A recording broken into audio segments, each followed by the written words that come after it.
The XTS is for anyone who's ever tried to sit in the CTS backseat behind a tall driver. Sure, the CTS is an accomplished, comparison-winning sports sedan and our 2014 car of the year, but the XTS provides far more space at the same price.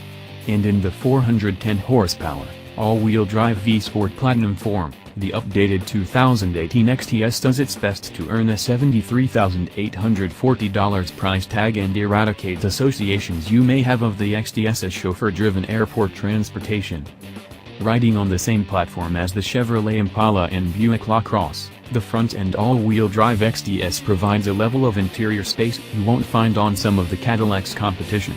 And our platinum-trimmed tester impressed us with rich interior materials nearly everywhere, well beyond those platform mates and easily the match of top-tier competition. The V-Sport model elevates performance with its combination of all-wheel drive and a twin-turbo 3.6-liter V6 making 410 horsepower and 369 pounds-to-foot of torque.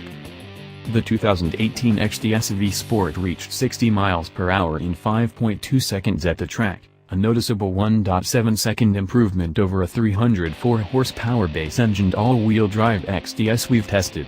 A 5.2-second 0-60 time is quick for a 200.9-inch car, but others in the XTS V-Sports segment can keep up.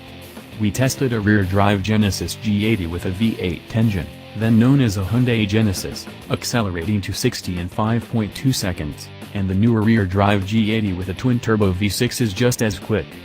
Despite having about 100 fewer horses than the Cadillac, an all-wheel drive 2017 Volvo S90 T6 reached 60 in 5.6 seconds, and a 2017 BMW 540i smoked all of them with a 4.9-second time.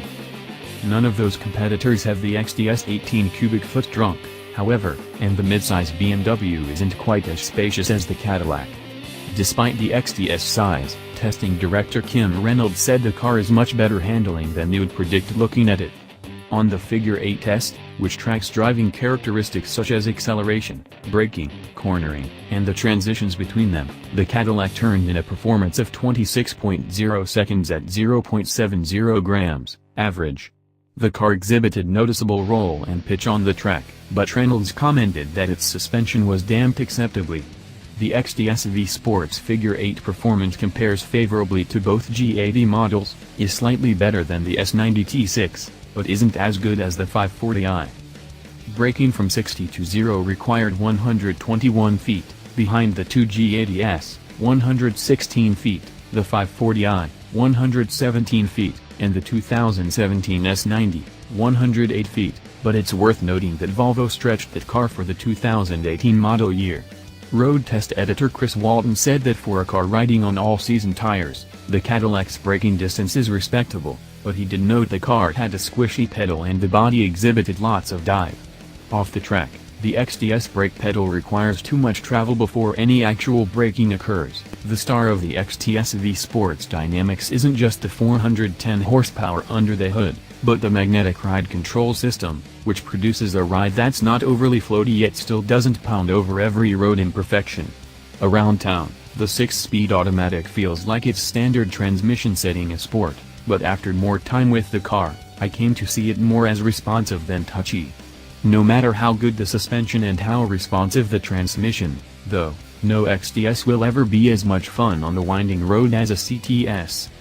Cadillac made meaningful sheet metal changes to the XTS for its 2018 model year update, but the car doesn't look as premium as a CTS or any other rear-drive-based luxury sedan. Park the front-drive-based XTS near a rear-drive-based G80, and you'll see a difference in proportions, from the Genesis longer hood to its shorter front overhang. At least front visibility in the XTS is improved by the way the short hood drops down, but between the high trunk lid and the extremely thick C-pillars, rear visibility isn't good. The XTS has decent safety scores, with a 5-star overall rating, out of a possible 5 stars, from the NHTSA, and 4 good crash test scores from the XTS, which hasn't been tested in all of the crash test evaluations, used its automatic emergency braking system to come to a stop in a 12-mile-per-hour test, avoiding a collision.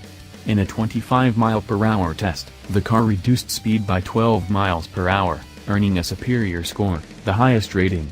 That's good, but the BMW 5 Series and Genesis G80 earned the IS 2018 Top Safety Pick Plus rating. Where the XTS must apologize for its size and 410 horsepower V-sportiness is fuel economy. Among competitors of different sizes, the quicker BMW 540i in all-wheel drive form is EPA rated at 20/29ths of a mile per gallon city, highway to the larger XTS V-Sport's 16/23rds of a mile per gallon. The slightly slower Volvo S90 T6 AWD is rated at 22/31ths of a mile per gallon. The all-wheel drive Genesis G80 comes in at 17/24ths of a mile per gallon for the 3.3T model and 15/23ths of a mile per gallon for the 5.0 flagship. Okay, maybe buyers of large luxury sedans don't care about fuel economy, but more efficient cars don't have to refuel as often. On a highway road trip, that translates to about 74 more miles in an all-wheel drive 540i, 39 miles in an all-wheel drive G80 3.3T, and 44 miles in the all-wheel drive S90 T6. Not a big deal, but worth considering. Just like the placement of the XTS touchscreen, which at 8.0 inches, is on the small side for the segment. The screen's functionality might be improved if it were mounted higher on the center stack for better visibility. Also, even though the volume slider and vac capacitive touch buttons are easy enough to use, nothing beats volume and temperature control knobs. Even so, the polarizing controls look slick when the car is off, before the button labels illuminate, with stylized silver accents on top of piano black trim. Another interior highlight is the digital instrument cluster, which is standard on the Premium Luxury, Platinum, and V-Sport Platinum trims. The system is displayed on a 12.3-inch screen and offers lots of info customization options as well as 3 distinct display design themes, one is unique to the V-Sport model. In Cadillac's sedan lineup, the XTS's 18 cubic foot trunk is unmatched by even the CT6, though it's too bad the XTS doesn't offer a power-closing trunk. Cargo space should be important if you're considering this car, which sits between the sportier CTS and the also spacious CT6. The XTS in Platinum form boasts a rich interior with, mostly, rewarding details and a decent-sized back seat. What the XTS doesn't offer at any price is the stance that can distinguish a premium branded car from less expensive mainstream models. Don't take my word for it, though. Take an in-person look for yourself at the Genesis G80 as well as the Cadillac XTS and see if you like the proportions of one car over the other. Maybe you won't care. The Genesis' biggest downside isn't its odd front grille, but its complete lack of the cachet Cadillac still holds for many buyers. Otherwise, the G80 is a good luxury sedan that, like the XTS, is bigger inside than your neighbor's 5 Series and D-Class. If you can't see yourself in the much cheaper Genesis but still dig the XTS Platinum's rich interior, try the Cadillac's standard 304 horsepower engine. It isn't as entertainingly swift as the 410 horsepower V-Sport and lacks the Buick LaCrosse's quick-shifting 9-speed automatic, but you might feel better about your decision after you apply the $6,800 you'll save toward a European vacation.